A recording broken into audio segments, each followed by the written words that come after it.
यदि प्रामाणिक मुसलमान को पूछेंगे कि आप किसके लिए जी रहे हो, तो बोलता है दारुल इस्लाम के लिए, सारी दुनिया को मुझे मुसलमान बनाना है।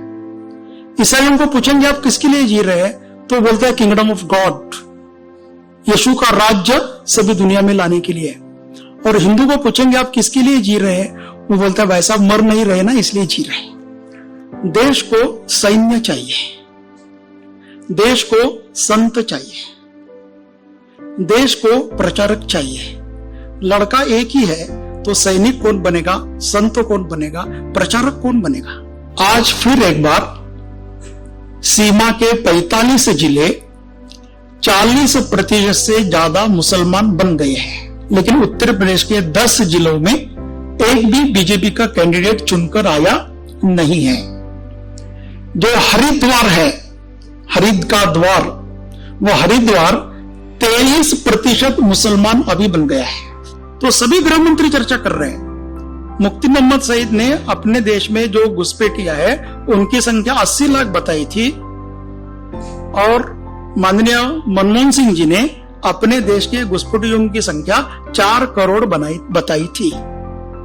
उन्होंने 4 करोड़ संख्या बताई, इसलिए राहुल गांधी और मनमोहन सिंह जी का झगड़ा हुआ। उस समय हिंदू होकर भी सत्ता में आने के बाद हिंदू रहे नहीं। पंडित जवाहरलाल नेहरू ने, वो उनका सार्वजनिक प्रसिद्ध भाषण है, उसमें उन्होंने कहा I am Hindu by an accident. जहां दांत है वहां चना नहीं है, और जहां चना है वहां दांत नहीं है। यह हिंदू समाज की आज की स्थिति बन गई है। हर वर्ष 10 लाख हिंदू महिला या कन्या मुसलमान के साथ लौ जिहाद में जाती है, और इसलिए रोज हम अखबार में पढ़ते हैं, रोज पढ़ते हैं कि ये गई, ऐसा हुआ, इसकी हत्या हो गई, इसको पेटी में डाल दिया, सब हम सबको जानते हैं। कार्यक्रम में आए तो केवल साफा नहीं बांधा था, उनकी बड़ी हुई दाढ़ी क्लीन शेव हो गई थी, और 20 साल के बाद उस परिवार में हिंदू पद्धति से शादी हो गई। तो ऐसा हिंदी बनाना है तो लगातार 20 वर्ष काम करना पड़ता है। इस कार्यक्रम के अध्यक्ष बाहेती साहब, संस्कृति समन्वय न्यास के अध्यक्ष माननीय अशोक जी, मंच के सामने बैठे हुए सारे संत वृंद, माता भगिनी और नागरिक बंधुओं, जनसंख्या असंतुलन और हमारी भूमिका, इस विषय पर विषय रखने के लिए इस न्यास के कार्यकर्ताओं ने मुझे बुलाया है, इसलिए मैं शुरुआत में उनको धन्यवाद देता हूं। जब हम बोलते हैं तो बोलने वाले का अर्थ सुनने वाला सुने, इसलिए बोलते समय लोग ऐसा बोलते हैं, before you speak define the terms. आपके बोलने का अर्थ क्या है वैसा ही अर्थ लोग सुने, इसलिए टर्म्स का अर्थ क्या है ये पहले थोड़ा समझना चाहिए।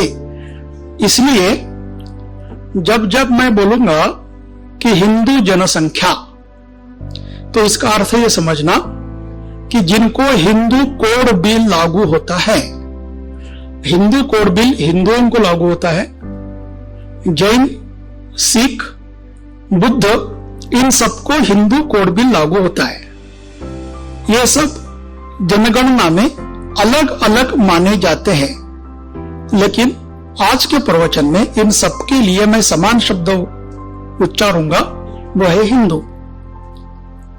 दूसरा है, जब मैं जनगणना के बारे में बोलूंगा तो इसका अर्थ है 2011 की जनगणना।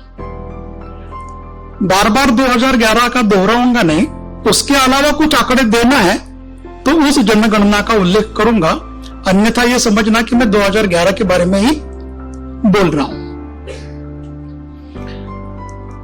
तो जनसंख्या असंतुलन, इसका अर्थ यह है कि हिंदू, मुस्लिम और क्रिश्चियन, इनके साथ साथ जैन, सिख और पारसी, इन सबकी जनसंख्या अपने देश में कैसी हो रही है यह समझना। इसकी जनसंख्या बदलती है तो देश के सामाजिक, आर्थिक, राजनीतिक, भौगोलिक परिणाम क्या होते हैं यह समझना। और ये केवल समझना इतना ही नहीं, तो ये समझे हुए सारे विषयों को बदलने के लिए अपनी भूमिका क्या है यह समझना। तो इन 3 बिंदुओं पर हम थोड़ी चर्चा करेंगे। तो यह असंतुलन हो रहा है यानी क्या हो रहा है, यह समझने के लिए हमको अपनी जनगणना की पद्धति समझनी चाहिए। भारत की पहली जनगणना 1881 में हुई, 1881, और आखिरी जनगणना 2011 में हुई। 2021 की जनगणना की तैयारी शुरू हुई थी, लेकिन कोरोना आया, इसलिए जनगणना शुरू नहीं हुई। अभी कुछ दिनों में फिर एक बार जनगणना शुरू होगी। तो अभी 2011 के जनगणना के आंकड़े हमारे पास उपलब्ध हैं। तो 1881 से लेकर 2011 तक 130 सालों में हिंदू 13% घटा है और अहिंदू 13% बढ़ा है। और घटा क्यों है? तो 51 के पहले की जनगणना की थोड़ी छोड़ दे तो 51 के बाद हर जनगणना में हिंदू 0.7, 0.8 हर 10 साल के बाद घटा है। इसका अर्थ हर 10 साल के बाद 1% हिंदू घट रहा है। और ऐसा हिंदू घटा, देश बटा। इसलिए 47 को जो देश का विभाजन हुआ वो जनगणना के आधार पर, जनसंख्या के आधार पर जो आंकड़े आए उसके आधार पर हुआ। तो 47 में जो अपने देश का विभाजन हुआ, उस समय देश की स्थिति क्या थी और आज की स्थिति क्या है, यह हमको समझना पड़ेगा। तो 47 में जब देश का विभाजन हुआ तब अखंड भारत के 76 डिस्ट्रिक्ट्स, 76 जिले आज के पाकिस्तान, बांग्लादेश में गए। इसके बाद मैं जो उल्लेख करूंगा वो सारा पाकिस्तान करूंगा। तो आज के पाकिस्तान में जो 76 जिले गए, उनकी स्थिति कैसी थी? जो जिले पाकिस्तान में गए उसमें न्यूनतम मुस्लिम जनसंख्या 40% थी। कुछ जिलों में 50, 60, 70, 80% भी थी। तो 47 की सीख ऐसी है, यदि जिला सीमावर्ती होगा और 40% से ज्यादा अहिंदू होगा तो देश की विभाजन की हमें नौबत झेलनी पड़ेगी। दूसरा क्या है, उस समय सारे देश में 23% अहिंदू थे। तो 23% अहिंदुओं को 30% भूभाग हमने 47 में दिया है। और तीसरा, उस समय हिंदुओं का प्रतिनिधित्व कांग्रेस कर रही थी और मुसलमानों का प्रतिनिधित्व मुस्लिम लीग कर रही थी। वही मुस्लिम लीग जो आज केरल में सत्ता में है। उस केरल की मुस्लिम लीग का और जिन्ना की मुस्लिम लीग का आज भी वही संबंध है जो 47 में था। उन्होंने उसको नकारा नहीं है। तो Congress was a Hindu platform. Hindu platform का अर्थ क्या है? महामना मालवीय, बाबा साहेब अंबेडकर, पटेल, श्यामा प्रसाद मुखर्जी, ऐसे सारे लोग जिन्होंने बाद में अपनी अपनी राजकीय पार्टी निकाली, वो 47 के पहले हिंदू प्लेटफॉर्म के रूप में कांग्रेस के माध्यम से ही काम करते थे। राष्ट्रीय स्वयंसेवक संघ के संस्थापक डॉक्टर हेडगेवार, वो भी 25 के पूर्व कांग्रेस के पदाधिकारी थे। इसलिए इस देश में स्वतंत्रता के पूर्व जिसको भी देश के लिए कुछ करना है, ऐसे सभी हिंदुओं को कांग्रेस ये हिंदू प्लेटफॉर्म था।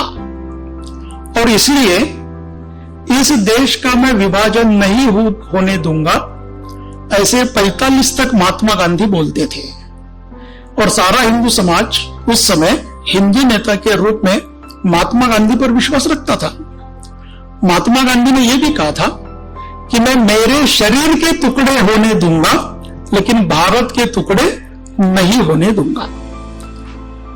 और महात्मा गांधी जी का नेतृत्व जागतिक नेतृत्व था,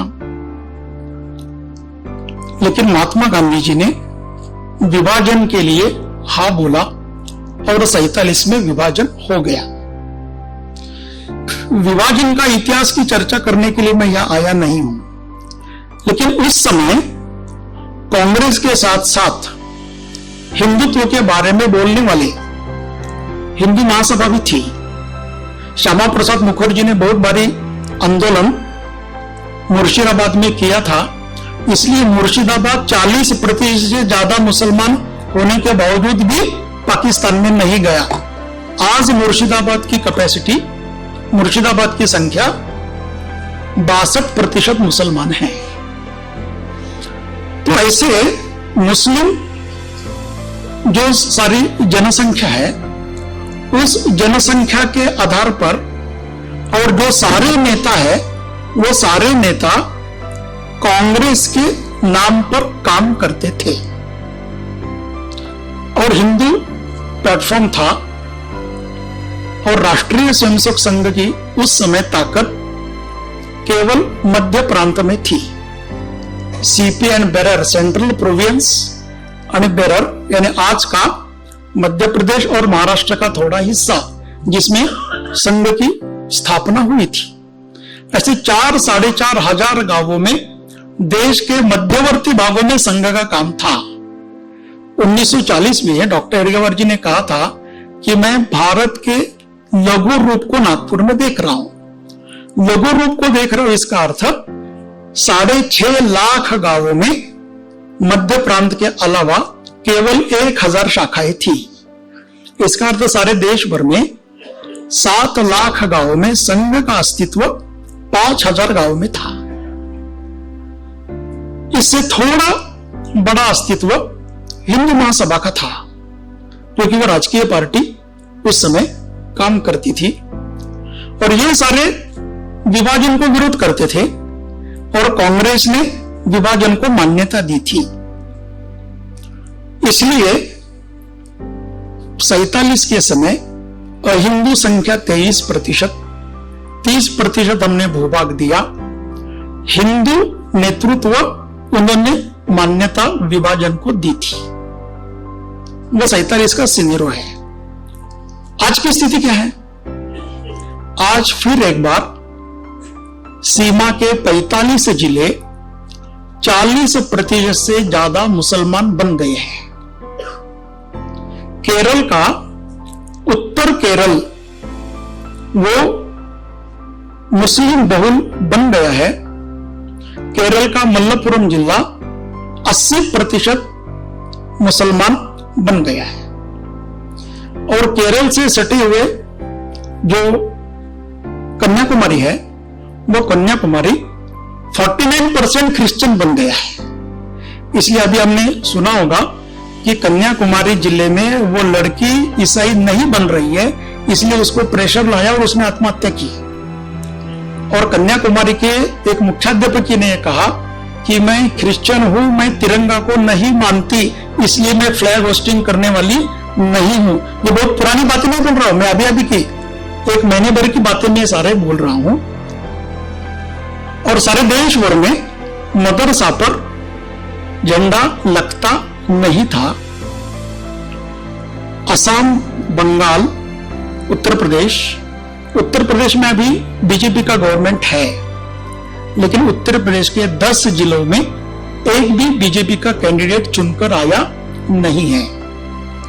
जो हरिद्वार है, हरिद का द्वार, वो हरिद्वार 23% मुसलमान अभी बन गया है। और हरिद्वार से सटा हुआ उधम सिंह नगर वो 19% मुसलमान बना है। तो ऐसे मुर्शिदाबाद से लेकर यानी बंगाल, बिहार, उत्तर प्रदेश ऐसे लेकर जम्मू तक यदि हम जाएंगे तो भारत का सारा ऊपरी हिस्सा 40% से ज्यादा मुसलमान बन गया है। 370 निकलने के कारण हिंदू समाज को बहुत आनंद है कि कश्मीर में भी अपने देश का राज्य चलेगा।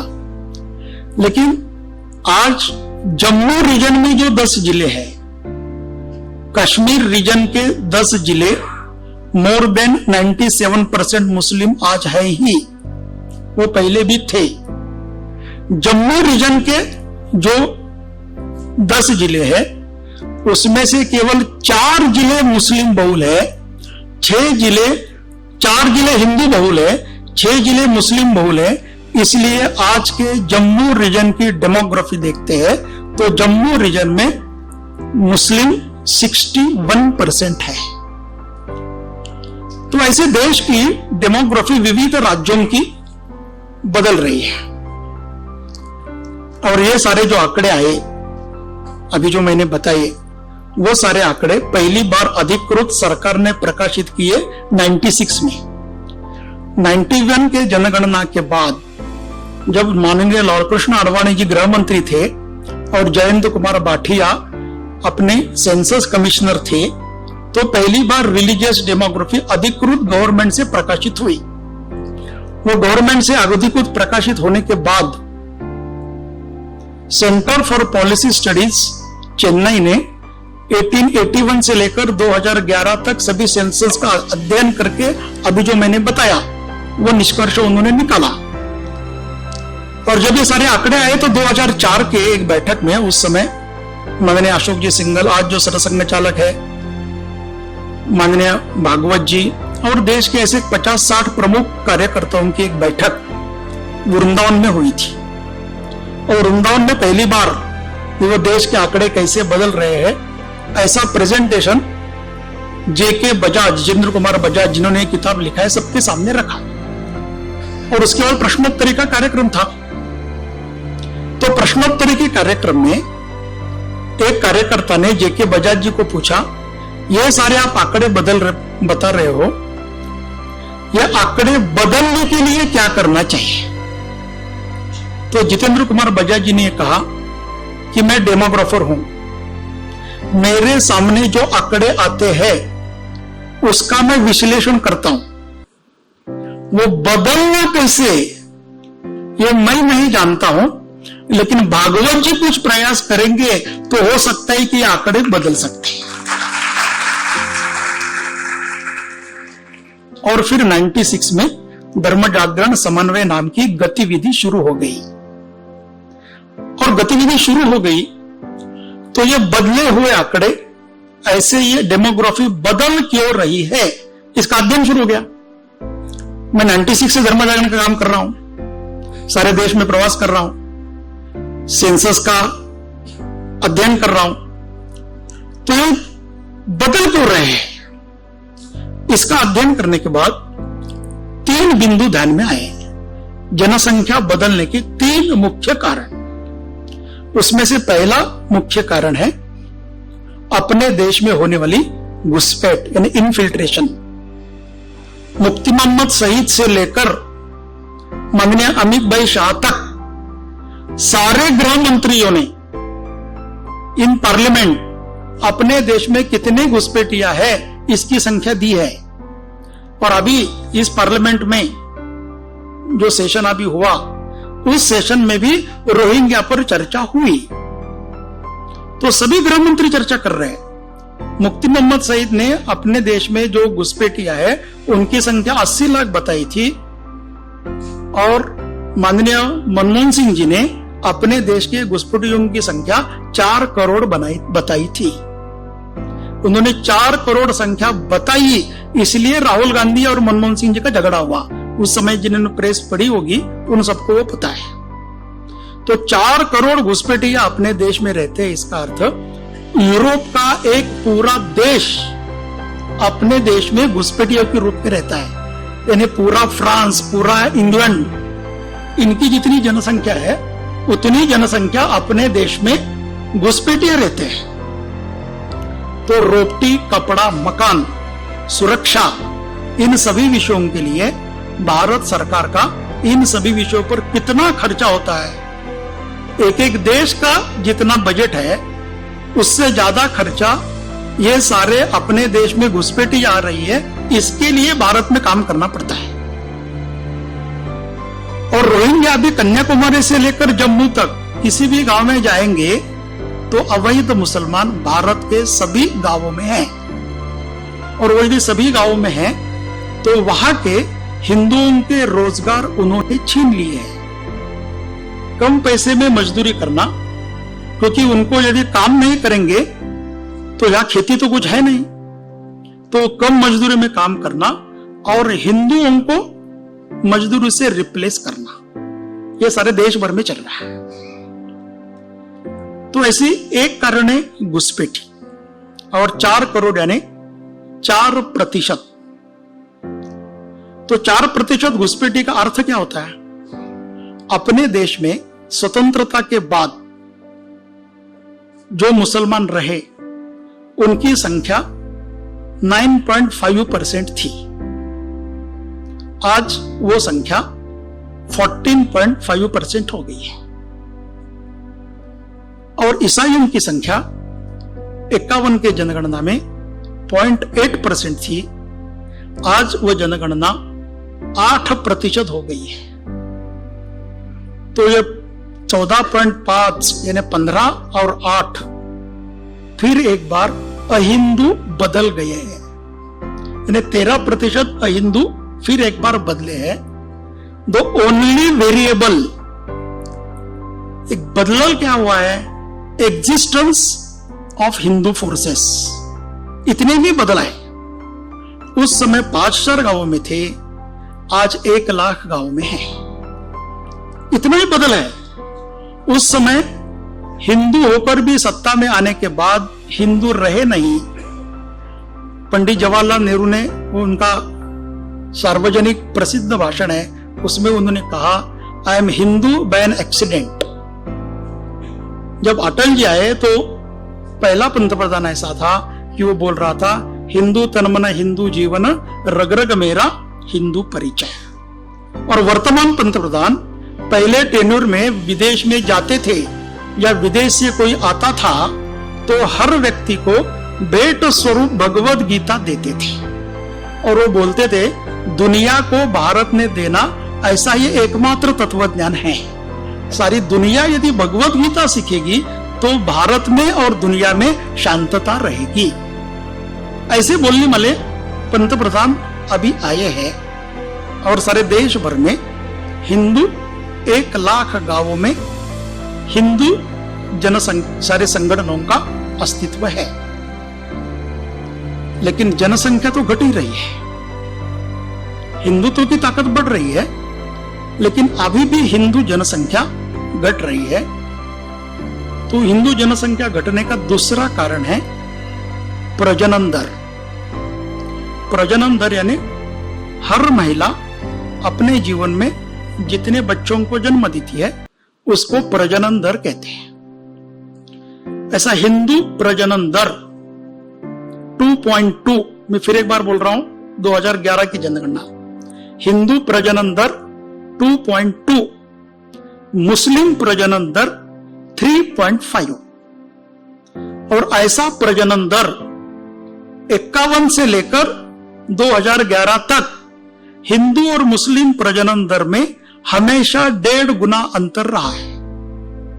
हिंदू जनसंख्या वृद्धि 2011 के जनगणना में 17% थी, मुस्लिम जनसंख्या वृद्धि 25% है, क्रिश्चियन जनसंख्या वृद्धि 22% है। और प्रजनन दर देखेंगे तो क्या है? ईसाई प्रजनन दर 2 है, यानी जन्म से निर्माण होने वाले ईसाइयों की संख्या हिंदुओं के इस संख्या से कम है, लेकिन ईसाइयों की जनसंख्या बढ़ रही है। इसका अर्थ जीता जागता हिंदू ईसाई बन रहा है। मुसलमानों की संख्या प्रजनन दर के कारण बढ़ रही है और ईसाइयों की जनसंख्या धर्मांतर के कारण बढ़ रही है। अभी अभी यानी 1920 में हर 5 साल के बाद सारे समाज का नेशनल हेल्थ फैमिली सर्वे NHFS, जिसको और थोड़ी जानकारी लेनी है वो इंटरनेट पर वो सारा देख सकते हैं। तो उसमें हिंदू जन्म दर, यानी वर्तमान में हिंदू जन्म दर 2 है, हिंदू जन्म दर 2 है और मुस्लिम जन्म दर 2.6 है। यानी मुस्लिम जन्म दर कम आया है ऐसा सारे अखबार लिखते हैं, लेकिन हिंदू जन्म दर 2 क्यों है? क्योंकि 5 राज्यों में ही हिंदू जन्म दर 3 से ज्यादा है। वो 5 राज्य है झारखंड, उत्तर प्रदेश, बिहार, मणिपुर और शिलोंग, मेघालय। तो इन 5 राज्यों में केवल हिंदू फर्टिलिटी रेट ये 2.6 से ज्यादा है, इसलिए हिंदू फर्टिलिटी रेट 2 आया है। ये 5 राज्य छोड़ेंगे तो सभी राज्यों में including Madhya Pradesh Hindu fertility rate 1.7 बन गया है। और ये 2.1 ये जादुई आंकड़ा है, उसको बोलते रिप्लेसमेंट फैक्टर, यानी जितने जन्मे उतने ही मरे और जनसंख्या बदलती नहीं है, यानी बढ़ेगी लेकिन प्रोपोर्शनेट बढ़ेगी, यानी युवा वृद्ध ये सारे समान एक रहेंगे, उसको बोलते हैं रिप्लेसमेंट फैक्टर 2.1। ये रिप्लेसमेंट फैक्टर 2.1 से कम हो गया तो उस देश में बूढ़े लोग ज्यादा होंगे और नौजवान कम होंगे। ऐसे सारी दुनिया का अध्ययन है। तो ये 5 प्रांत छोड़ेंगे तो सभी प्रांतों की जनसंख्या फर्टिलिटी रेट 1.7 है। इसका अर्थ धीरे धीरे बूढ़े लोगों की संख्या ज्यादा होगी और क्रियाशील काम करने वाले लोगों की संख्या कम होगी।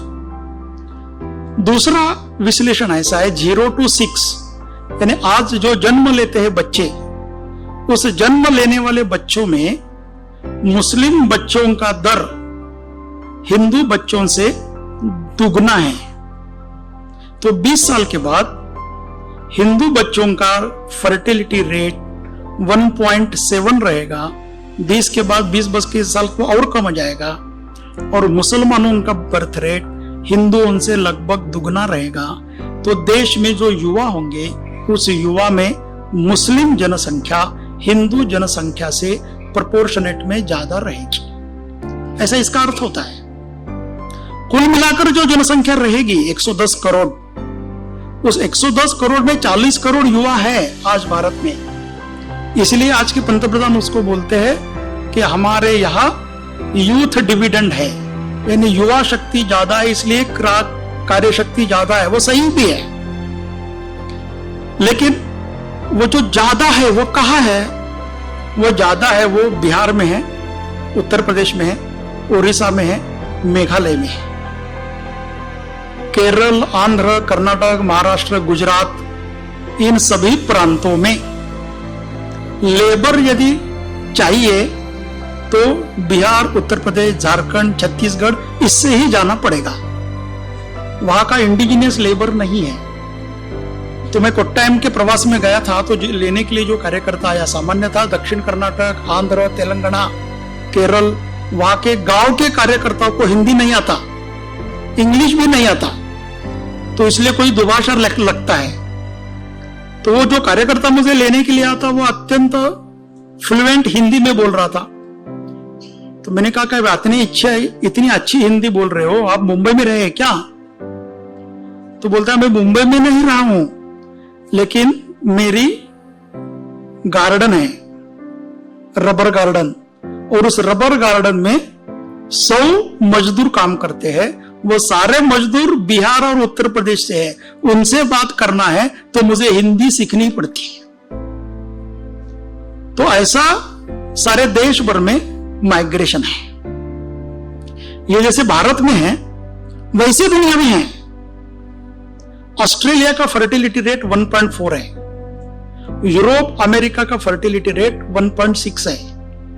इसलिए वहां नए जन्म लेने वाले बच्चे कम हैं, और यदि उनको यूरोप अमेरिका चलाना है तो भारत के पढ़े लिखे नौजवानों को यूरोप अमेरिका में जाना ही है, तो ही यूरोप अमेरिका चलेगी। भारत चलना है तो यहां से वहां उनको जाना पड़ेगा, और यूरोप अमेरिका चलना है तो उनको वहां लेना पड़ेगा। इसलिए सैंक्शंस जब भारत पर डाले थे कि हम टेक्नोलॉजी नहीं देंगे, तो अमेरिका को सैंक्शंस उठाने पड़े। अमेरिका चलाना है तो भारत के लोगों को वहां जाना ही चाहिए। ऐसा जनसंख्या असंतुलन के कारण बहुत बड़े मात्रा पर धार्मिक, आर्थिक और सुरक्षा विषयक ऐसा बहुत भारी परिणाम होता है। और मैंने जैसा कहा कि पहले मैं सब मिलकर हिंदुओं की बात करूंगा, लेकिन जनगणना में अलग अलग धर्मों का जनगणना करते हैं। तो Jains have lost their race, यानी जैनों का फर्टिलिटी रेट 1.4 है, सिखों का फर्टिलिटी रेट 1.4 है, बुद्धों का फर्टिलिटी रेट 1.6 है, हिंदुओं का फर्टिलिटी रेट 1.76 है, और मुसलमानों का फर्टिलिटी रेट 2.6 है। ये 19-20 के आंकड़े हैं। इसलिए इतना नीचे फर्टिलिटी रेट आना, इसका अर्थ यह है कि वो जनसंख्या यदि ठीक करना है तो कम से कम 3 पीढ़ी काम करना पड़ता है। 3 पीढ़ी काम करने पड़ता है, यानी 1.4 है, यानी एक बच्चा है तो एक बच्चा की शादी होने के बाद उसको कम से कम 3 बच्चे होंगे। उन 3 बच्चों को 4-4 बच्चे होंगे तो फैमिलीज बढ़ेगी। ऐसा अन्यथा इसको भी एक, इसको भी एक, आगे एक ही फैमिली, तो जनसंख्या बढ़ेगी नहीं। और जनसंख्या बढ़नी है तो ज्यादा बच्चे होने चाहिए, और तो फर्टिलिटी रेट बदलेगा। ऐसा सारे मुसलमानों के बीच में इस्राएल बसा है। इस्राएल को 30 साल पहले ध्यान में आ गया कि अपना फर्टिलिटी रेट 2.4 है, तो इस्राएल ने प्रयास करके 30 वर्ष में अपना फर्टिलिटी रेट 2.4 से लेकर 3.6 किया है। अन्यथा इस्राएल में जनसंख्या मुसलमानों की ऐसी बढ़ती थी कि जनसंख्या के कारण वो इस्राएल को वैसे भी जीतते, लेकिन वो नहीं होने दिया। हम जनसंख्या के पॉलिसी के बारे में हम जानते हैं। अभी जो जनसंख्या के आंकड़े बता रहे हैं, 2021 के जनगणना में भारत की जनगणना चाइना के जनगणना से ज्यादा होगी। तो यह हमारे लिए बहुत गंभीर बात है, और है भी गंभीर। लेकिन इससे ज्यादा चाइना को गंभीर है, क्योंकि चाइना का फर्टिलिटी रेट 1.9 आया 20 साल पहले। जब चाइना का फर्टिलिटी रेट 1.9 आया तो चाइना ने अपनी पॉलिसी बदलकर हम दो हमारा एक, ये जो चाइना की पॉलिसी थी वो बदलकर उन्होंने अपनी पॉलिसी हम दो हमारे दो ऐसी लाई है। भारत की आज की स्थिति क्या है? यहां बैठे हुए सारे लोग, इनमें से जिनका जन्म 60 के पहले हुआ है, 1960 के पहले जिनका जन्म हुआ है, उन सभी को किसी को भी पूछेंगे कि आप कितने भाई बहन हैं, तो वो बोलता है हम 9 भाई, 9 है, 10 है, 11 है, ऐसा सारा बोलता है। 70 के बारे में पूछेंगे तो बोलता है हम 6-7 हैं। 60 के 80 के बारे में आएगा तो वो बोलता है हम 3-4 हैं। ऐसा 90 में आएगा तो बोलता है हम 2-3 हैं। 2000 में आएगा तो बोलता है कि हम 2 हैं। 2010 के बाद वो बोलता है हम 1 हैं। और 2010 के बाद शहरों में we are dink families, double income, no kid. पति पत्नी दोनों नौकरी कर रहे हैं, हमको बच्चा नहीं है। ऐसे हजारों परिवार आज देश में प्रत्यक्ष अस्तित्व में हैं। ऐसी जनसंख्या में बदल आया है। तो ये जो जनसंख्या का बदल सरकार के पॉलिसी में आया है, हम 2 हमारे 2, हम 2 हमारा 1, बेटा हो या बेटी हो दोनों एक समान, ऐसा सारा सरकार का ये था। अभी मैं यहां आने के पहले बिलासपुर में भाषण के लिए गया था, और भाषण के बाद जिस कार्यकर्ता के घर में भोजन के लिए गया था, उनका बेटा भी घर में था, और वो इतना बुद्धिमान था कि एक ही अटेम्प्ट में उसने सीए, सीएस और लॉ एक ही वर्ष में उसने पूरा किया था। तो वो जो कार्यक्रम के आए हुए उसके जो पिताजी थे, वो मुझे बोल रहे थे, मुझे आप जो बोल रहे हैं वो पहले पता होता तो मैं मेरे बेटे को पकड़ कर लाता, क्योंकि ये सारे मैं आंकड़े बता रहा था। और वो बोल रहे थे कि मेरे पिताजी को, हम सारे 11 भाई बहन हैं, इसलिए ये पोता अपने दादा को गाली दे रहा है, उनको समझता नहीं क्या कितने बच्चों को जन्म देना वगैरह, ऐसा वो पोता बोल रहा है। ऐसे पोते को बताना कि यदि आपको जीना है और ठीक हिंदू रहकर जीना है तो आपको न्यूनतम 3 बच्चे होने चाहिए, ये बताएंगे तो वो सुनने के लिए तैयार नहीं है। जब पहले 20 साल, 30 साल, 40 साल पहले घर में शादी होती थी, कोई अच्छा प्रसंग होता था और पंडित काम के लिए आते थे, संत आते थे, तो वेदों में जो आशीर्वाद है, वो आशीर्वाद क्या है? अष्टपुत्र सौभाग्यवती भव। अभी ऐसा कोई चरण स्पर्श करने के लिए आएगा और वो कोई गलती से भी बोलेगा कि अष्टपुत्र सौभाग्यवती भव, वो चरण छोड़कर भागेगा। वो आशीर्वाद देने वाला भी दे नहीं सकता और लेने वाला भी ले नहीं सकता। ऐसी स्थिति में यदि देश को बचाना है तो आने वाले पीढ़ी को सामाजिक स्तर पर यह सिखाना पड़ेगा कि 47 के पहले देश के लिए जीना और देश के लिए मरना यह जीवन मूल्य था। 2022 के बाद देश के लिए न्यूनतम 2 बच्चे, अधिकतम उससे ज्यादा आप कितने भी निर्माण करो, यह देशभक्ति का जीवन मूल्य है।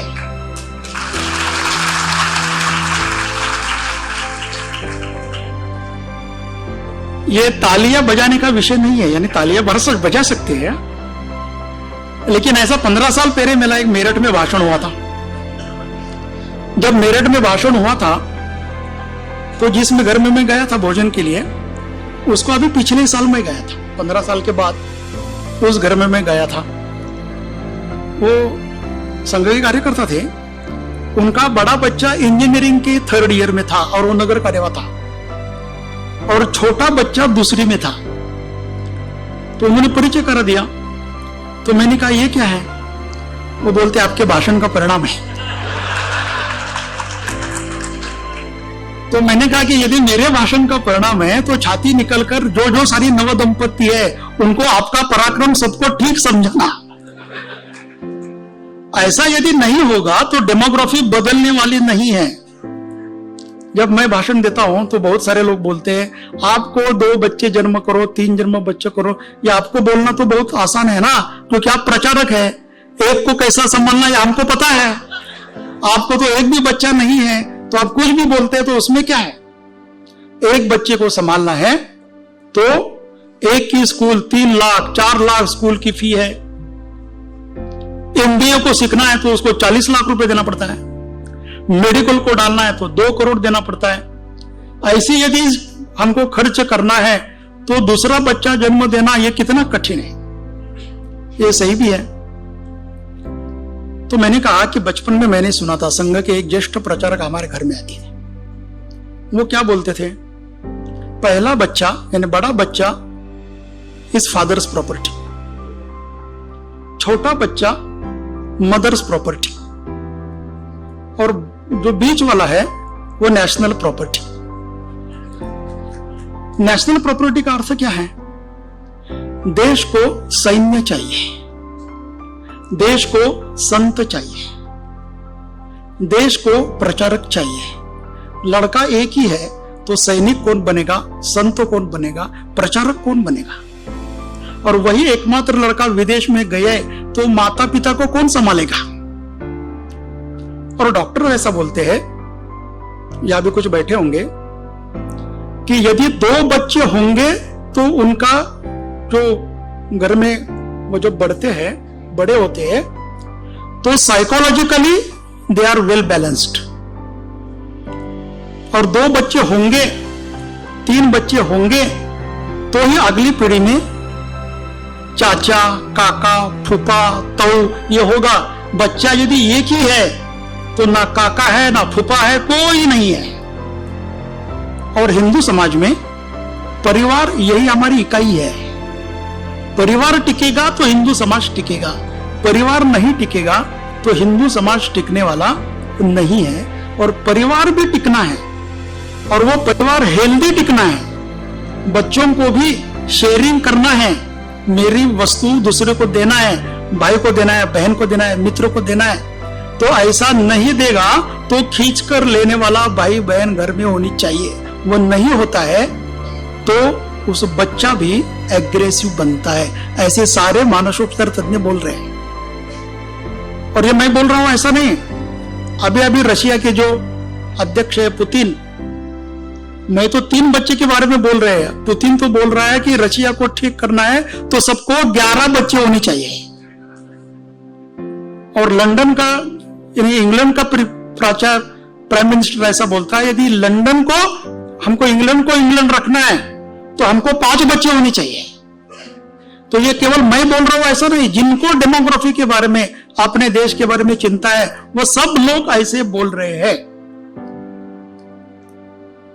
तो जब मुझे बोल रहा था कि आप ये प्रचारक है तो आप क्यों नहीं गए, आपने क्यों नहीं शादी की, हर भाषण के बाद लोग मुझे मिलने के लिए आते हैं। रायपुर के भाषण के बाद एक कार्यकर्ता आया और उन्होंने कहा कि आप रामदेव बाबा को यदि मिलते हैं, मेरा फोटो उनके साथ उन्होंने देखा था, तो उन्होंने कहा कि रामदेव बाबा को बताओ कि आप सन्यासी मत बढ़ाओ, आप यदि सन्यासी बढ़ाएंगे तो देश की जनसंख्या नहीं बढ़ेगी। तो मैंने कहा आप सन्यासी बनने वाले हो? तो बोला नहीं, मैं सन्यासी बनने वाला नहीं हूं। तो आप यदि सन्यासी बनने वाले नहीं हो तो जो मैं बता रहा हूं वो करो ना, आपको किसने रोका है? तो ये सारा ध्यान में लेकर वो बता रहा है कि आप प्रचारक है, आप क्यों नहीं शादी करते? तो मैंने कहा कि मेरा बड़ा भाई ही वॉज फादर्स प्रॉपर्टी, और सचमुच में उन्होंने पिताजी की सारी चिंता की। मेरा बीच वाला भाई वो नेशनल प्रॉपर्टी। जब वो प्रचारक हमारे ज्येष्ठ प्रचारक बोलते थे तो वो प्रचारक निकल गया, बाद में जिला कार्यवाह भी रहा, संघ चालक भी है। और जैसे ही मैंने मेरी इंजीनियरिंग पूरी की, मेरे माता की मृत्यु हो गई और वो बोलते थे कि छोटा बच्चा ये मदर्स प्रॉपर्टी। तो चर्ममयी माता तो गई, तो ये चिन्मयी भरत मां यदि ठीक रहना है तो उसके लिए मुझे काम करना पड़ेगा। और यदि उसके लिए मुझे काम करना है तो जो समस्या है उसके बारे में मुझे लोगों को बोलना ही पड़ेगा। इसके लिए मैं भाषण दे रहा हूं। तो ये फर्टिलिटी रेट ये बदलने के लिए भाषण से वो बदलेगा नहीं। और ये सारा भाषण सुनने के बाद अगर यहां भी माता बहनें बैठी है, working women is another problem यानी 6 महीने की लीव मिलती है और उसके लिए भी बच्चों को वो फैक्ट्री में लेकर जाएंगे, ऑफिस में लेकर जाएंगे, तो वहां उनको संभालने की व्यवस्था नहीं है। एक बच्चा संभालने के लिए कभी दादी आती है, कभी माता आती है, कभी सासू माँ आती है। वो सारा देख के बाद उसको लगता है कि दूसरा बच्चा होना नहीं चाहिए। गवर्नमेंट ने 6 महीने की लीव दी है और उन्होंने कंपेल किया है कि सभी स्थापनों में एक पालनाघर होना चाहिए। ये गवर्नमेंट के ऑर्डर है, लेकिन गवर्नमेंट के ऑर्डर कौन पालता है?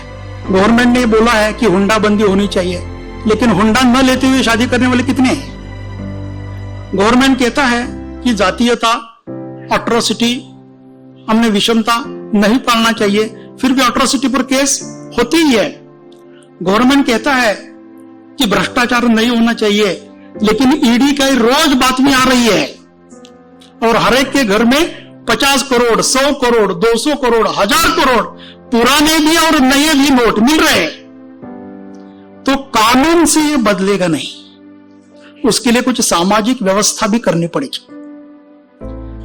जैसे पुराने जमाने में हम प्याऊ के लिए कुआं खोदते थे, नदी के किनारे घाट खड़ा करते थे, वैसे आज की वर्किंग वुमन को मदद होने के लिए ऐसे सारे आस्थापना पर पालना घर शुरू करना, यह स्वयंसेवी संस्थाओं ने शुरू करना चाहिए, उद्योगपतियों ने यह शुरू करना चाहिए।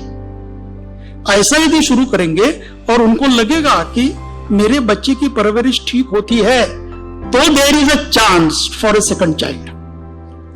अन्यथा ऑस्ट्रेलिया में अभी क्या हो रहा है, ऑस्ट्रेलिया में गत 20 साल से टीवी पर एडवर्टाइज आती है, एडवर्टाइज क्या आती है, we are giving you package for honeymoon. Honeymoon के लिए हम इतना पैकेज दे रहे हैं, एक बच्चा होगा तो उसका सारा खर्चा गवर्नमेंट करेगा, दूसरा बच्चा होगा तो गवर्नमेंट खर्चा तो करेगा ही, प्लस इंसेंटिव देगा। फर्टिलिटी रेट बढ़ नहीं रहा है, तो ये फर्टिलिटी रेट बढ़ाने के लिए जो चाइना ने किया, जो इस्राइल ने किया, ऐसी सामाजिक चेतना जगाएंगे तो और तो ही ये बदलेगा।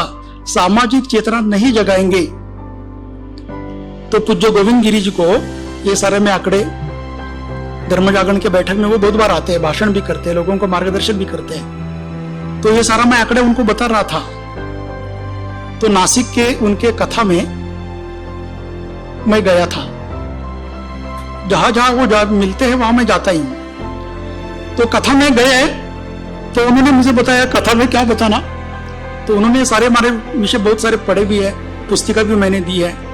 तो मैंने कहा फर्टिलिटी रेट, तो उन्होंने कहा ठीक है, इतना ही बोलने पर उनको सारा पता है। तो उन्होंने कथा में क्या कहा, सारे प्रबुद्ध लोग बैठे थे, आपकी बड़ी बड़ी हवेलियां हैं, उसमें वृद्ध माता पिता, आप दो और आपका एक लड़का, इतने ही है, और आपके घर के सामने एक बहुत बड़ी झोपड़पट्टी है, उस लड़के को भी एक लड़का ही होगा। ऐसा यदि होगा तो 40 साल के बाद आपके घर के सामने झोपड़पट्टी में जो रहता है वो आपके हवेली में आकर रहेगा। आप पैसे किसके लिए कमा रहे हो, इसका विचार आप ठीक करो। उन्होंने आगे कहा, जहां दांत है वहां चना नहीं है, और जहां चना है वहां दांत नहीं है।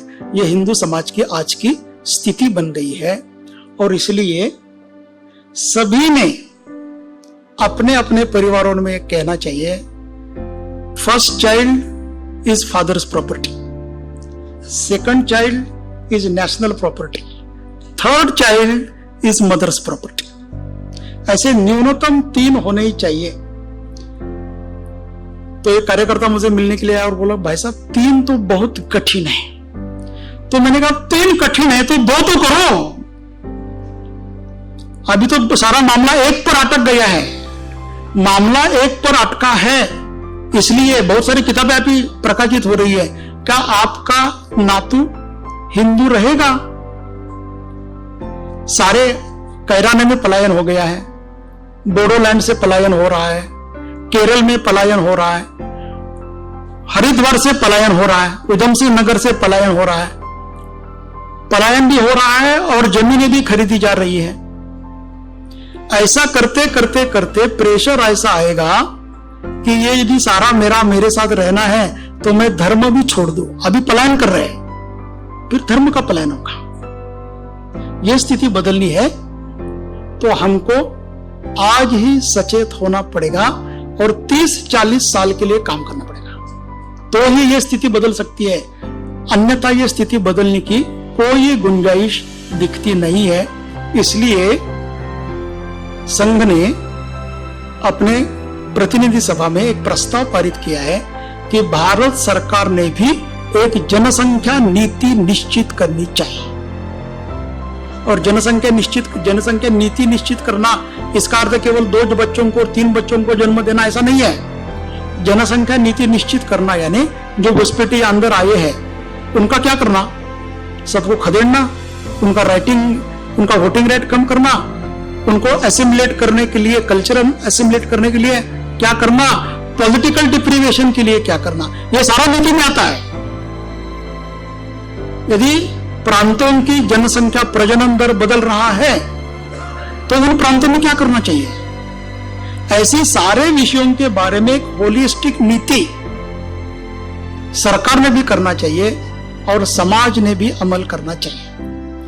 बहुत बार लोग क्या बोलते हैं कि जनसंख्या नियंत्रण का कानून ही सरकार ने लाना चाहिए।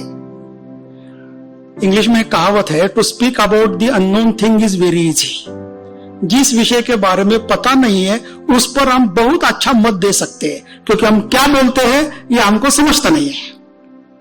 यदि हम जनसंख्या नीति लाएंगे तो क्या जनसंख्या नीति, अभी जो चर्चा चल रही है वो जनसंख्या नीति क्या है कि 2 बच्चों से ज्यादा जिसको तीसरा बच्चा होगा, अभी पॉलिटिकली आया है, सभी क्षेत्रों पर नहीं आया है लेकिन पॉलिटिकली आया है कि यदि तीसरा बच्चा होगा तो पार्षद, विधायक, सांसद खड़ा नहीं हो पाएगा। ऐसा कुछ प्रांतों में आया है। तो यदि ऐसा लॉ आएगा तो आज लॉ नहीं है तो भी हिंदू समाज हमको समझा रहा है कि एक से करना ज्यादा कठिन है। जब कानून बनेगा तो हिंदू समाज हमको कानून ही सिखाएगा। और आज कानून है तो भी मुसलमान कानून का पालन न करते हुए अनेक विषय गुनहगारी के करते हैं। कानून से जनसंख्या नियंत्रण करेंगे तो मुसलमान करने वाले नहीं है, हिंदू पक्का करेंगे और वही हमको कानून सिखाएंगे। तो ऐसे कानून लाएंगे तो भी समस्या है, नहीं लाएंगे तो भी समस्या है। इस स्थिति में हिंदू समाज को ठीक जागरूक करने की आवश्यकता है। और जनसंख्या बदलने का तीसरा कारण क्या है? जनसंख्या बदलने का तीसरा कारण है धर्मांतर, जिसमें धर्म जागरण काम करता है। सारे देश भर में जब मैं प्रवास करता हूं तब केरल, तमिलनाडु और तेलंगाना, इन 3 प्रांतों में हिंदू पुरुष मुसलमान होता है और बाकी सारे देशों में मिलकर हर वर्ष 10 लाख हिंदू महिला या कन्या मुसलमान के साथ लव जिहाद में जाती है। और इसलिए रोज हम अखबार में पढ़ते हैं, रोज पढ़ते हैं कि ये गई, ऐसा हुआ, इसकी हत्या हो गई, इसको पेटी में डाल दिया, सब हम सबको जानते हैं। तो fertility rate as per 2011 Muslim fertility rate is 3.5, Hindu fertility rate is 2.2। यदि वो लड़की हिंदू परिवार में शादी करके जाती है तो लड़की और उसके 2 बच्चे, ऐसे 3 हिंदू बढ़ेंगे। यदि वो लड़की मुसलमान के साथ जाती है तो वो लड़की और उसके 4 बच्चे, तो लड़की प्लस 4 बच्चे, ऐसे 5 मुसलमान बढ़ेंगे। तो नेट लॉस 3 हिंदू घटेंगे, 5 मुसलमान बढ़ेंगे। एक लड़की जाती है तो नेट लॉस 8 का है। और विवेकानंद ऐसा कहते हैं कि जब एक हिंदू धर्मांतरित होकर मुसलमान या ईसाई बनता है तो हिंदुओं की संख्या केवल 1 से कम नहीं होती, शत्रु की संख्या 1 से बढ़ती है। इसलिए इस सारे देश भर में लव जिहाद के माध्यम से जाने वाले सभी लड़कियों को बचाना चाहिए। और जब ये सारा मैं भाषण करता हूं तो बहुत सारे लोग बोलते हैं कि आप गाय के बारे में कुछ बोलते ही नहीं है। तो मैंने कहा कि एक मुसलमान जब गाय खाना शुरू करता है तो अपने जीवन में वो 8 गाय खाता है। एक लड़की जब मुसलमान बनती है तो 5 मुसलमान जीवन में निर्माण करती है। इसका अर्थ वो 40 गाय मारती है। यदि एक लड़की को बचाएंगे तो 3 हिंदू बढ़ेंगे और 40 गाय बचेगी।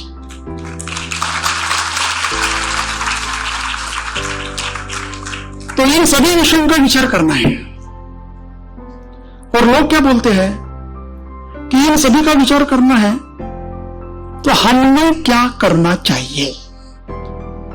तो भाषण में इसके लिए देने के लिए आया हूं, हमने क्या करना चाहिए। तो हमने क्या करना चाहिए यानी संस्कार कैसे बदल रहे हैं घरों घरों में। मैं एक घर में गया था और जब घर में गया था तो छोटे 3-4 बालक खेल रहे थे। तो उस बालक को मैंने पूछा आपका नाम क्या है। तो जो छोटी बच्ची थी 3-4 साल की थी, वो बोलती है कि मेरा नाम मेटू है। ये नाम मैंने तो पहली बार सुना था, आप में से भी बहुत सारे लोगों ने पहली बार सुना होगा। तो मैंने पूछा ये मेटू का अर्थ क्या है। तो उसकी मॉडर्न मॉम मुझे समझा रही है, भाई साहब मे के 2 को इसका जन्म हुआ है, इसलिए हमने उसका नाम मेटू रखा है। तो शरद ऋतु में जन्म होता है तो उसका नाम शरद, हेमंत में होता है तो हेमंत, वर्षा में होता है तो वर्षा, फाल्गुन में होता है तो फाल्गुन राव, ये ऐसे अपने नाम रखते थे। या गंगा, यमुना, सरस्वती ऐसे नाम रखते थे, या नक्षत्र के आधार पर नाम रखते थे। ये हमारे यहां नाम रखने की प्रक्रिया है। तो उसमें एक मेटू जोड़ा। तो अभी मैं ऐसे गांव में जाता हूं तो नया नया नाम मुझे पता चलता है। एक घर में मैं गया और कार्यकर्ता भोजन वगैरह हुआ, जाने लगा तो सबसे परिचय करवा लिया। तो हमारा कार्यकर्ता बोलता है, ये भाई साहब ये मेरी सबसे छोटी बहन। तो मैंने कहा नाम क्या है? लास्टी। लास्टी? हमारे घर में लास्ट में जन्म लिया, इसलिए हमने इसका नाम लास्टी रखा है। तीसरे घर में गया, उसका नाम क्या है? वो बोलता है नक्ष। तो नक्ष का अर्थ क्या है? नक्ष का अर्थ मुझे पता नहीं है, लेकिन अच्छा लगा इसलिए ये मैंने नाम रखा। तो ऐसे नाम आज हिंदू परिवारों में रखे जा रहे हैं। और एक घर में मैं गया, अभी सामान्यतः मैं इस प्रसंग के बाद जिस घर में जाता हूं वहां भोजन मंत्र बोलता ही हूं। तो डाइनिंग टेबल पर बैठे थे, वो 4वीं 5वीं का बालक भी बैठा था। तो मैंने भोजन मंत्र कहा। जैसे भोजन मंत्र कहा तो बोलता है, अंकल आपने अभी क्या बोला? तो मैंने कहा कि मैंने भोजन मंत्र बोला। तो बोलता है भोजन मंत्र क्या होता है? तो मैंने कहा कि दोपहर के भोजन को क्या बोलते हैं? तो तुरंत बोला लंच। तो लंच के पहले बोलने वाली प्रार्थना यानी प्रेयर। मैंने अभी प्रेयर कही। आपको प्रेयर आती है? तो उसने कहा मुझे भी प्रेयर आती है। कब बोलते हैं? लंच के पहले हम बोलते हैं।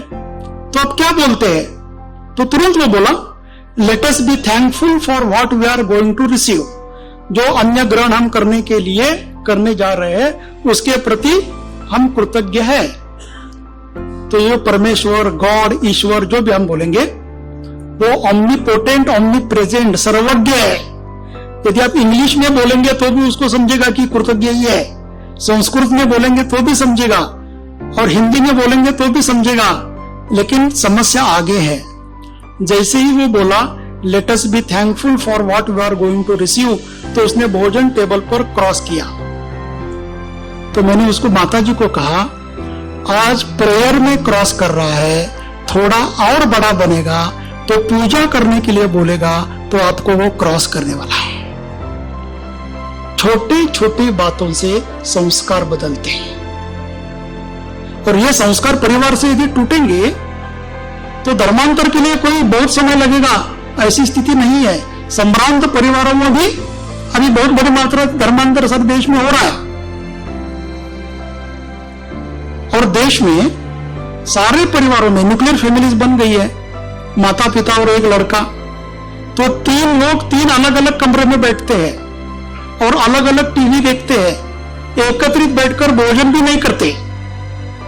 तो एकत्रित बैठकर भोजन करेंगे तो एकत्रित संवाद होगा। एकत्रित बैठकर भोजन करके संवाद नहीं होगा, और घर में यदि प्रेम नहीं मिलेगा तो लड़की घर के बाहर प्रेम ढूंढती है, और जब लड़की घर के बाहर प्रेम ढूंढना शुरू करती है तो 20 वर्ष की लड़की जिसको माता पिता ने संभाला वो माता पिता पर एफआईआर करती है। ये रोज हो रहा है। तो इसके लिए गाली ईसाई मुसलमानों से देकर कुछ फायदा नहीं है। अपने घर के हिंदू संस्कार उनको देने की अत्यंत आवश्यकता है, और हिंदुओं की मानसिकता बदलने की आवश्यकता है। तो जब मैं बोलता हूं कि ये मुसलमानों को वापिस लेना चाहिए, तो लोग तुरंत बोलते हैं वापिस लेना है तो कौन से जाति में लेना।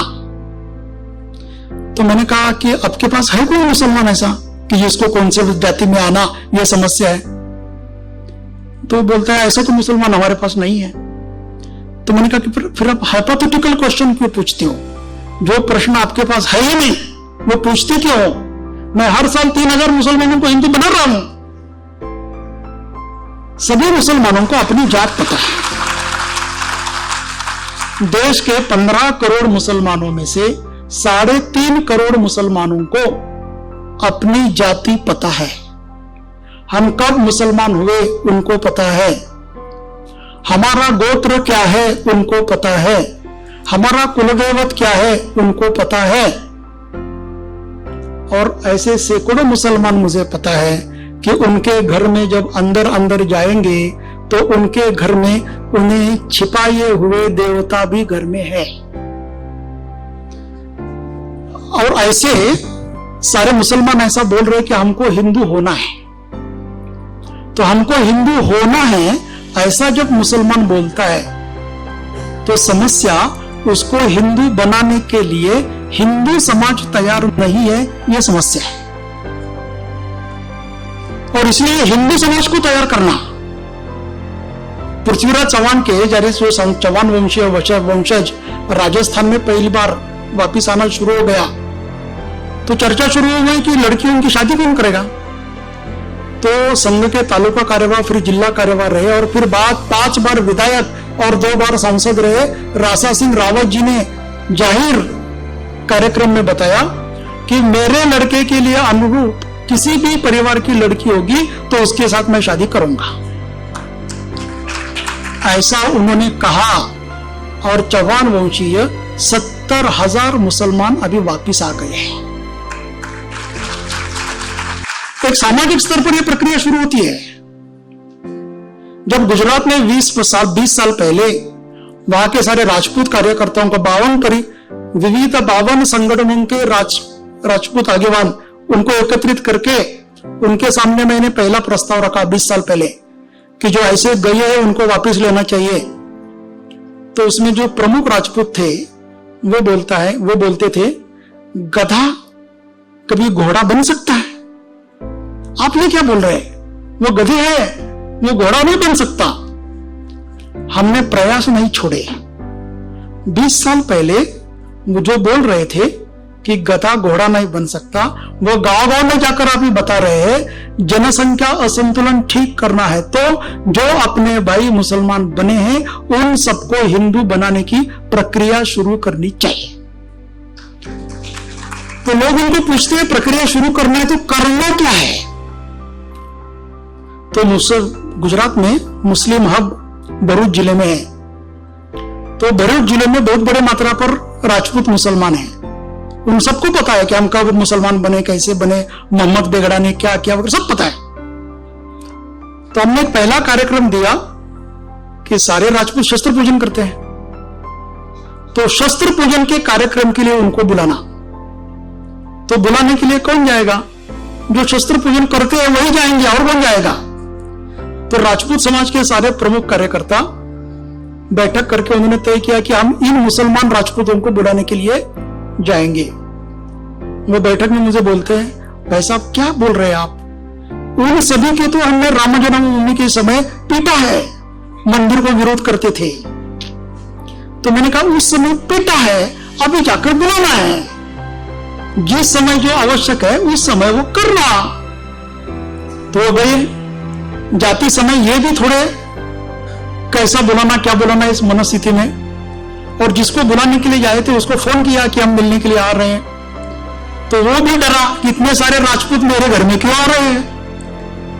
तो उन्होंने भी सारे मुस्लिम राजपूतों को घर में बुलाकर रखा, चाय पायन हुआ, चर्चा वगैरह सारी हुई और उन्होंने कहा कि विजयादशमी के दिन शस्त्र पूजन के कार्यक्रम के लिए आपको आना है। आधा पौन घंटे सारा अच्छे वायुमंडल में बातचीत हुई, ये वापिस आ गए। फिर वो 10-12 मुसलमान शस्त्र पूजन के लिए आए। जब आए तो मुस्लिम वेश में थे, टोपी भी पहनी थी, लेकिन जैसे ही आए तो जिसको बुलाने के लिए गए थे उनको शस्त्र पूजन का मेहमान बनाया था। तो उसको बोले बापू, गुजरात में जो प्रमुख व्यक्ति है उसको बापू बोलते हैं, इसलिए महात्मा गांधी जी को बापू बोलते थे। तो बापू आपको स्टेज पर बैठना है।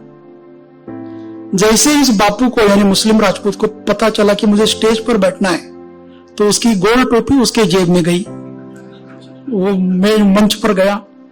फिर सभी ने शस्त्र पूजन किया, इसने भी शस्त्र पूजन किया। एक दूसरे के गले लगे वगैरह वगैरह सारा हो गया। अगले साल फिर शस्त्र पूजन, तो अगले साल के शस्त्र पूजन के लिए दूसरा प्रमुख अतिथि, तो दूसरे प्रमुख अतिथि को बुलाया और इस वर्ष जिसको बुलाया था उसको साफा बांधा। तो राजपूतों में साफा बांधने से ज्यादा और प्रतिष्ठा क्या है, तो उसको साफा बांधा, तो छाती निकाल कर वो घर वापस गए। अगले साल फिर उनको बुलाया शस्त्र पूजन के लिए और अतिथि दूसरा। जब अगले साल वो अतिथि और जिसको साफा बांधा था वो कार्यक्रम में आए तो केवल साफा नहीं बांधा था, उनकी बड़ी हुई दाढ़ी क्लीन शेव हो गई थी।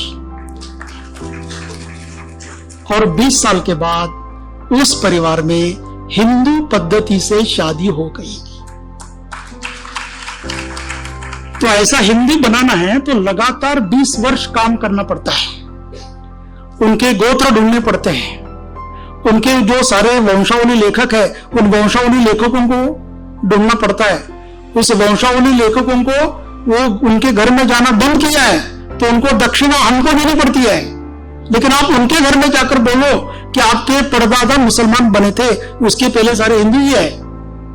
वो जब जाना शुरू किए तो गांव गांव के हिंदू, हम भी गांव गांव के मुसलमान, हम भी हिंदू थे ऐसे बोलने लगे। अभी 23 जुलाई को 22 प्रांत के 700 मुसलमान एकत्रित आए थे, उसमें से 100 महिलाएं थी।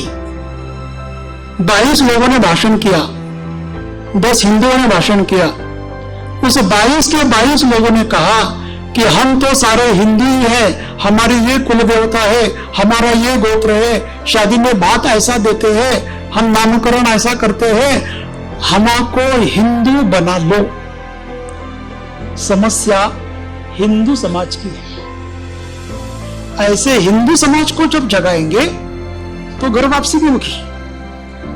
ऐसे में एक मुसलमान को मिलने के लिए गया था, अभी तो मैं बहुत सारे मुसलमानों को मिलता हूं, तो मुसलमान को मिलने के लिए गया और उसको कहा कि आप हिंदू बनो। तो बोलता है कि भाई साहब मैं मुसलमान क्यों बना आपको पता है? मैंने कहा बताओ।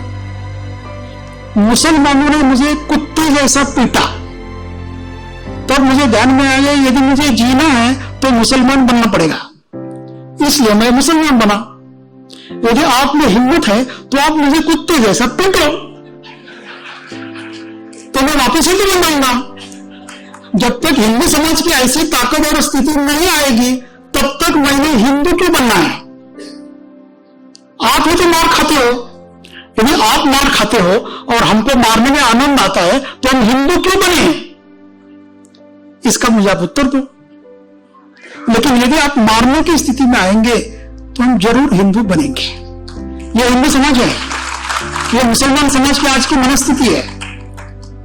केरल में अभी भी जो इंटरनेट सारा देखते हैं वो इस मेरे भाषण के बाद भी या उसके पहले भी एक्स मुसलमान यूट्यूब पर आप जाकर सर्च करेंगे तो सैकड़ों यूट्यूब्स है उस पर कि जिन्होंने इस्लाम छोड़ा है। तो ऐसे एक्स मुसलमान मुझे मिला, उन्होंने कहा कि आप एक्स मुसलमान हैं? तो उन्होंने कहा भाई साहब मैं तो एक्स मुसलमान नहीं हूं, मैं तो अभी हिंदू ही हूं। तो आपके बच्चों की शादी? मेरा एक बच्चा ऑस्ट्रेलिया में है, एक अमेरिका में है, दोनों की वही शादी लगा दी है। अभी मेरे लिए समस्या नहीं है शादी कैसी करना उनकी। दूसरा मिला, उसके बहुत यूट्यूबर भाषण है, तो बोलता है कि मैं तो कुरान हदीस पढ़कर मेरी बुद्धि पक गई है, अभी वो पढ़ता हूं तो मुझे मोहम्मद को और अल्लाह को गाली देने के सिवा मैं कुछ कर नहीं सकता हूं, ऐसी स्थिति में आ गया हूं। मैंने तो इस्लाम छोड़ दिया है और बच्चों को मैंने चिन्मय मिशन के स्कूल में डाला है। मेरा बच्चा दूसरी कक्षा में है और उसको 18 अध्याय आते हैं। मेरे जीवन में वो कुरान की एक भी आयता नहीं पढ़ेगा, वो पूरा हिंदू बन जाएगा। लेकिन वैसा मेरा क्या,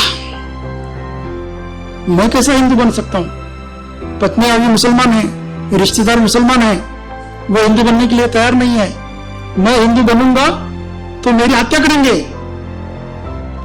इसके लिए आप कुछ कानून बनाओ, मुझे समझा रहा है।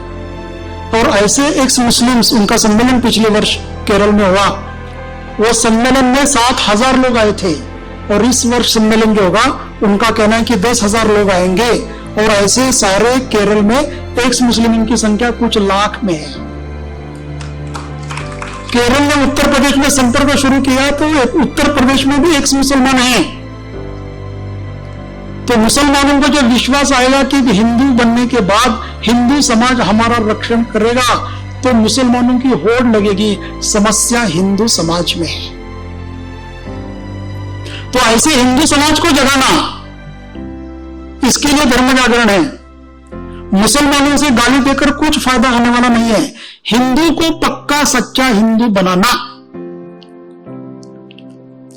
तो जब मेरा भाषण हुआ तो भाई साहब एक ने कहा, भाई साहब इसका अर्थ आपका ऐसा है कि हिंदू जो बोलता था कि गोमांस खाने के बाद वो धर्म भ्रष्ट होता है, वैसा नहीं है। यदि हम पक्का मुसलमान खाएंगे तो भी हम भ्रष्ट नहीं होंगे। तो मैंने कहा यही तो काम करना है, हजम करो।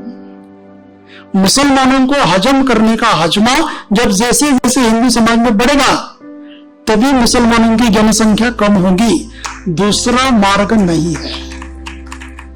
और इसलिए स्वामी श्रद्धानंद जी ने 1.5 लाख मलकाना मुसलमानों को हिंदू बनाया। इसलिए धर्म जागरण उनकी प्रतिमा मंच पर रखते हैं। स्वामी लक्ष्मणानंद जी ने 2.5 लाख ईसाइयों को हिंदू बनाया। इसलिए पूज्य लक्ष्मणानंद जी को हम आदर्श मानते हैं। ऐसे प्रत्येक हिंदू ने अपने घर में, अपने परिसर में जो मुसलमान ईसाई है उससे संपर्क करके उसको हिंदू बनाने की प्रक्रिया शुरू करना। ऐसा प्रत्येक परिवार जब करेगा तो लोग बोलते हैं वैसा प्रत्येक परिवार ने क्या करना। तो अपने घर में काम करने वाली जो महिला आती है वो छुट्टी कौन से दिन लेती है? तो बहुत सारे मेट्रोज में वो रविवार को छुट्टी लेती है और जाती कहां है? चर्च में। काम घर में करती है 7 दिन और उपदेश चर्च का सुनती है। घर का महिला का उपदेश अलग होता है। तो घर की महिला यदि उसको ठीक उपदेश देने लगेगी, उसके बच्चों को बुलाएगी, संस्कार देगी, तो यहां का भी मतांतरण रुकेगा। हर मुसलमान, हर ईसाई ये चाहता है कि मेरा धर्म बढ़ना चाहिए, और हर हिंदू बोलता है कि ईसाई मुसलमान सक्रिय है। यदि प्रामाणिक मुसलमान को पूछेंगे कि आप किसके लिए जी रहे हो, तो बोलता है दारुल इस्लाम के लिए, सारी दुनिया को मुझे मुसलमान बनाना है। ईसाइयों को पूछेंगे आप किसके लिए जी रहे हैं, तो बोलता है किंगडम ऑफ गॉड, यीशु का राज्य सभी दुनिया में लाने के लिए। और हिंदू को पूछेंगे आप किसके लिए जी रहे हैं, वो बोलता है भाई साहब मर नहीं रहे ना, इसलिए जी रहे हैं। किसके लिए जी रहे हैं? ये जीवन प्रेरणा हिंदू समाज में देना, और वो जीवन प्रेरणा थी धर्म अर्थ काम मोक्ष, ये चतुर्विध पुरुषार्थ के लिए हम जी रहे थे। और ये चतुर्विध पुरुषार्थ के आधार पर जब तक हिंदू समाज जी रहा था तब तक सारे हिंदू समाज में हिंदू का बोलबाला था। जैसे जैसे हिंदू समाज का जागरण आगे बढ़ रहा है वैसे वैसे मुसलमानों को भी लग रहा है कि हिंदू बनना चाहिए, ईसाइयों को भी लग रहा है कि हिंदू बनना चाहिए, और हिंदुओं को भी लग रहा है कि हिंदू बनना चाहिए। तो हिंदुओं को अच्छा पक्का सच्चा हिंदू बनाने का प्रयास ये जितना गति से होगा उतने गति से मतांतरण रुकेगा। इसलिए देश की सीमा सील करना, देश का प्रजनन दर बदलना, और प्रत्येक हिंदू के मन में हमने घर वापसी करनी चाहिए ऐसा भाव जगाना, यह जब हिंदू समाज स्वयं प्रज्ञा से शुरू करेगा तो हिंदू समाज की स्थिति बदलने के लिए 25 साल से ज्यादा देर लगने वाली नहीं है। और जब मैं 25 साल बोल रहा हूं तो हम में से लगभग सारे लोग और 25 साल जिएंगे। केवल 2 उदाहरण बताकर मैं मेरा भाषण पूरा करता हूं। 9% of the Russia is Hindu. Russia में सबसे ज्यादा इस्कॉन के फॉलोअर है, ऑर्थोडॉक्स चर्च के बाद इस्कॉन। और 48% ऑफ द अमेरिका आज बोल रही है there is salvation out of Christ, ख्रिस्त के अलावा भी मोक्ष मिल सकता है, यही तो हिंदू बोलता है। तो 48% अमेरिका हिंदू बनती जा रही है। भारत के हिंदू समाज को हिंदू बनना पड़ेगा। जब भारत का हिंदू समाज हिंदू के रूप में खड़ा होगा तो दुनिया का सारा समाज अपने सामने हाथ जोड़कर खड़ा होगा। तो इसलिए आप सभी से मेरी करबद्ध प्रार्थना है कि हिंदुओं को हिंदू बना, प्रजनन दर बढ़ा, मतांतरण रोको। ये यदि करेंगे तो अपने आंखों के सामने ये असंतुलन ठीक होगा, और ये असंतुलन ठीक होने के लिए ये सारा कार्यक्रम हमने रखा है। ये ध्यान में लेकर कुछ कृति योजना अपने परिवार से लेकर जिला तक आप बनाए हैं। इसी प्रार्थना के साथ वाणी को विराम देता हूं।